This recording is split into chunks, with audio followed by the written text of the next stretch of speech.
তো হ্যালো বন্ধুগণ, একটা আনবক্সিং ভিডিওয়ে ওয়েলকাম। এটা এসেছে একটা ঘড়ি, হ্যান্ড ওয়াচ। ডায়ালটা বড়, জানি না আমার হাতে মানাবে নাকি, তাও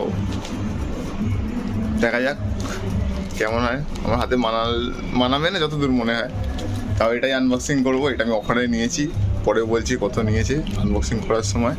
তো সাথে থাকো, পাশে থাকো, দেখা যাক। এটা এবার আনবক্সিং করা হবে। তো আমি দামটার কথা বলেছিলাম যে কত নিয়েছে দেখাবো। এটা নিয়েছে 99 অফারে, মানে 100 টাকার মধ্যে।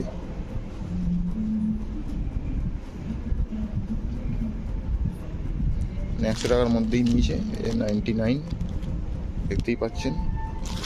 তো এটা এবার আনবক্সিং করা হবে। দেখি ঘড়ি আছে কিনা জানি না, হালকা হালকা লাগে যে।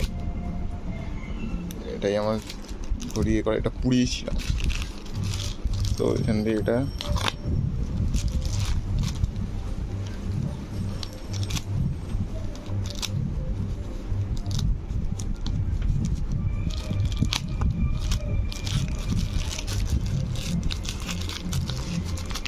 ঘড়ির বক্স, কোনো পিল নেই। এই যে পঞ্জে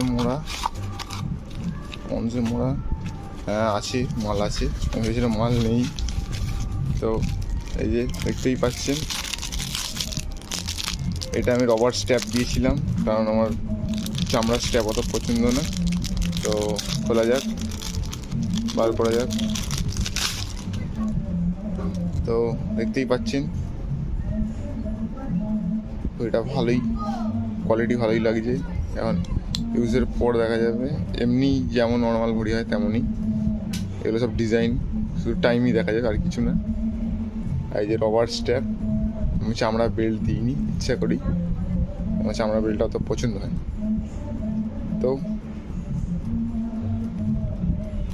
এটাই আমার মনে হয় না আমার হাতে মানাবে। হাতে মানাচ্ছে না, ডায়াল বড়, দেখতেই পাচ্ছেন ডায়াল বড় আমার হাতে। তো এটাই ছিল এত অবধি, তার পরে দেখাচ্ছি, ওয়েট।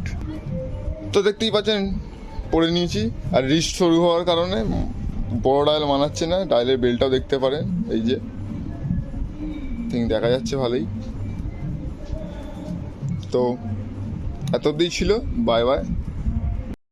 তো এটাই ছিল, এই যে ঘড়ি হাতে রিস্টে পরে নিয়েছি। তো এটাই ছিল, বাই বাই।